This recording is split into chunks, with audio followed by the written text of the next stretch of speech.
প্রিয় দর্শক, জানিয়ে দেব আমাদের হাতে থাকা সর্বশেষ আপডেট বাংলা খবর। চ্যানেলটি সাবস্ক্রাইব করে আমাদের সাথেই থাকুন। আবু সাঈদ হত্যার ভিডিও এআই দিয়ে বানানো হাসিনার আইনজীবী।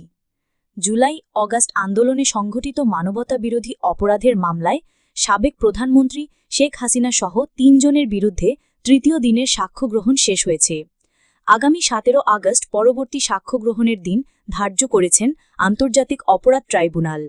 বুধবার ৬ আগস্ট বেলা ১১টার পর থেকে বিকেল ৩:৩০ পর্যন্ত আন্তর্জাতিক অপরাধ ট্রাইব্যুনাল ১-এ সাক্ষ্যগ্রহণ কার্যক্রম চলে। মাঝখানে কিছুক্ষণ বিরতিও দেওয়া হয়। এদিন সাক্ষ্য দেন ২ প্রত্যক্ষদর্শী।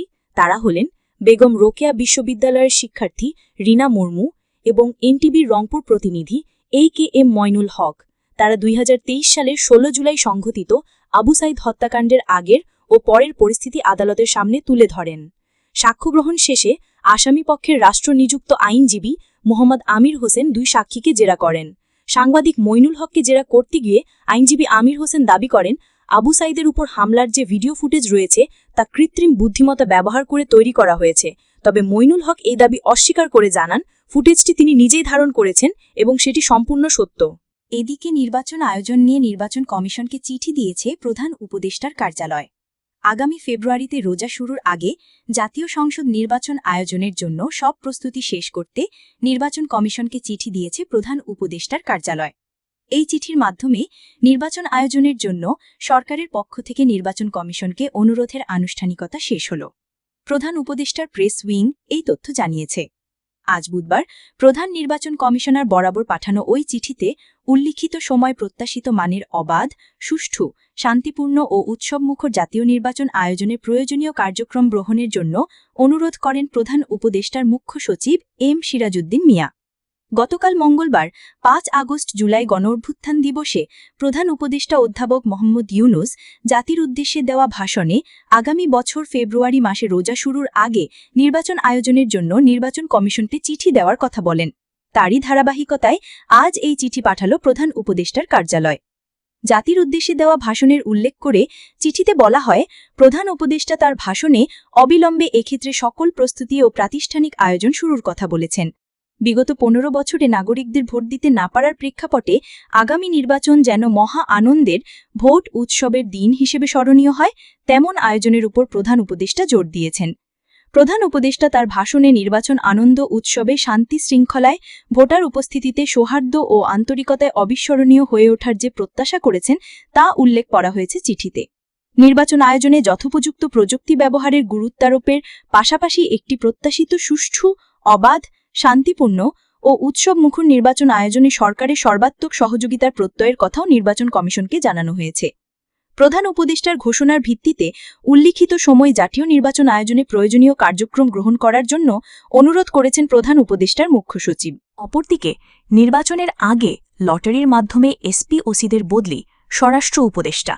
নির্বাচনের আগে সব জেলার পুলিশ সুপার, এসপি ও ভারপ্রাপ্ত কর্মকর্তাদের ওসি লটারির মাধ্যমে বদলি করা হবে বলে জানিয়েছেন স্বরাষ্ট্র উপদেষ্টা লেফটেন্যান্ট জেনারেল অবসর জাহাঙ্গীর আলম চৌধুরী।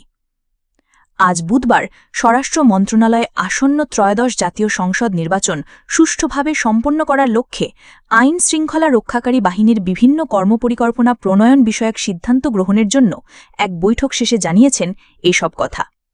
স্বরাষ্ট্র উপদেষ্টা বলেন, গতকাল প্রধান উপদেষ্টা জাতির উদ্দেশ্যে যে ভাষণ দিয়েছেন সেখানে তিনি বলে দিয়েছেন নির্বাচনের প্রস্তুতি শুরু হয়ে গেছে। তারই ধারাবাহিকতায় আজকে আমরা আলোচনা করেছি। তিনি বলেন, এই মিটিংয়ে নির্বাচনের সময় যে লজিস্টিক সাপোর্ট প্রয়োজন হবে সে বিষয়ে আলোচনা হয়েছে। আপনারা জানেন, নির্বাচনে একটি গুরুত্বপূর্ণ ভূমিকা পালন করেন ডিসি, এসপি, ইউএনও এবং ওসি।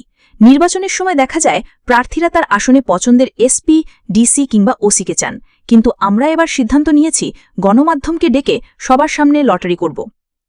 উপদেষ্টা বলেন, লটারি অনুযায়ী নির্বাচনের আগে বিশেষভাবে এসপি ও ওসিদের পোস্টিং দেওয়া হবে।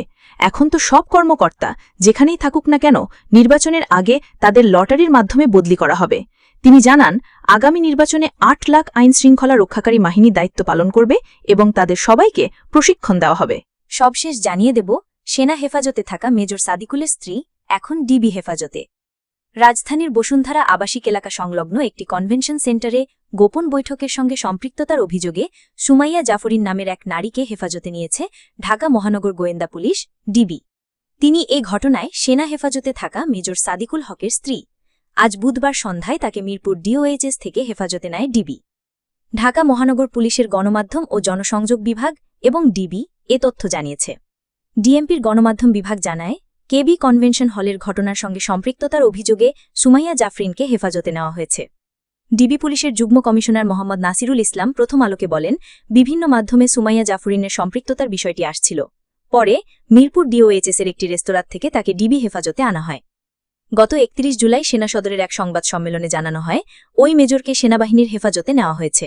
১ আগস্ট আন্তঃবাহিনী জনসংযোগ পরিদপ্তর আইএসপিআর জানায়, রাজনৈতিক সংশ্লিষ্টতা অভিযোগ ওঠা ওই সেনা কর্মকর্তাকে ১৭ জুলাই রাজধানীর উত্তরা থেকে আটক করে সেনা হেফাজতে নেওয়া হয়েছে। এই ঘটনায় তদন্ত কর্ম আদালত গঠন করা হয়েছে এবং প্রাথমিক তদন্তে অভিযোগের সত্যতা পাওয়া গেছে। এই ঘটনায় গত ১৩ জুলাই রাজধানীর ভাটারা থানায় একটি মামলা করে পুলিশ। তাতে বলা হয়েছে, গত ৮ জুলাই বসুন্ধরা সংলগ্ন কেবি কনভেনশন সেন্টারে নিষিদ্ধ ছাত্রলীগ একটি গোপন বৈঠকের আয়োজন করে। সকাল ১০টা থেকে সন্ধ্যা পর্যন্ত অনুষ্ঠিত বৈঠকে নিষিদ্ধ ছাত্রলীগ, আওয়ামী লীগ ও অবসরপ্রাপ্ত সরকারি কর্মচারীরা মিলে ৩০০-৪০০ জন অংশ নেন। তারা সেখানে সরকার বিরোধী স্লোগান দেন। বৈঠকে পরিকল্পনা করা হয়, সাবেক প্রধানমন্ত্রী শেখ হাসিনার নির্দেশ পাওয়ার পর সারা দেশ থেকে লোকজন এসে ঢাকায় সমবেত হবেন। তারা ঢাকার শাহবাগ মোড় দখল করে দেশে অস্থিতিশীল পরিস্থিতির সৃষ্টি করে জনগণের মধ্যে আতঙ্ক সৃষ্টি করে দেশে শেখ হাসিনার প্রত্যাবর্তন নিশ্চিত করবেন। তারা সেখানে এসব ষড়যন্ত্র করেছিলেন। ঢাকা মহানগর পুলিশের গোয়েন্দা বিভাগ ডিবি ওই মামলার তদন্ত করছে। এই মামলায় নিষিদ্ধ থাকা আওয়ামী লীগ, নিষিদ্ধ ছাত্রলীগ সহ অন্যান্য সহযোগী সংগঠনের ২২ জন নেতাকর্মীকে গ্রেফতার করেছে পুলিশ। আইএসপিআর আরও জানায়, সম্প্রতি আইনশৃঙ্খলা রক্ষাকারী বাহিনীর মাধ্যমে বাংলাদেশ সেনাবাহিনীর জনৈক কর্মকর্তার বিরুদ্ধে রাজনৈতিক সংশ্লিষ্টতা সংক্রান্ত অভিযোগ পাওয়া যায়। বাংলাদেশ সেনাবাহিনী বিষয়টি সর্বোচ্চ গুরুত্বের সঙ্গে বিবেচনা করেছে। প্রাপ্ত তথ্য প্রমাণের ভিত্তিতে তদন্ত শেষে ওই সেনা কর্মকর্তার বিরুদ্ধে সেনাবাহিনীর প্রচলিত আইন ও বিধি অনুযায়ী যথাযথ শাস্তিমূলক ব্যবস্থা নেওয়া হবে। এ ব্যাপারে পুলিশ ও অন্যান্য আইনশৃঙ্খলা রক্ষাকারী সংস্থার সঙ্গে সমন্বয়ের কাজ চলছে। আইএসপিআর আরও জানায়, ওই সেনা কর্মকর্তার কর্মস্থল থেকে অনুপস্থিত থাকা সংক্রান্ত ব্যত্যয়ের বিষয়ে আরেকটি তদন্ত আদালত গঠন করা হয়েছে। তদন্ত শেষে আদালতের সুপারিশ ও সেনা আইন অনুযায়ী যথাযথ আইনি ব্যবস্থা নেওয়া হবে। এর আগে রাজধানীর বসুন্ধরা আবাসিক এলাকা সংলগ্ন কনভেনশন সেন্টারে গোপন বৈঠককে ঘিরে কার্যক্রম নিষিদ্ধ থাকা আওয়ামী লীগ, নিষিদ্ধ ছাত্রলীগ সহ অন্যান্য সহযোগী সংগঠনের অন্তত ২২ জন নেতাকর্মীকে গ্রেফতার করেছে পুলিশ। ওই বৈঠকে মেজর পদমর্যাদার কর্মকর্তা সাদিকুল হকের সংশ্লিষ্টতা থাকার অভিযোগ ওঠে।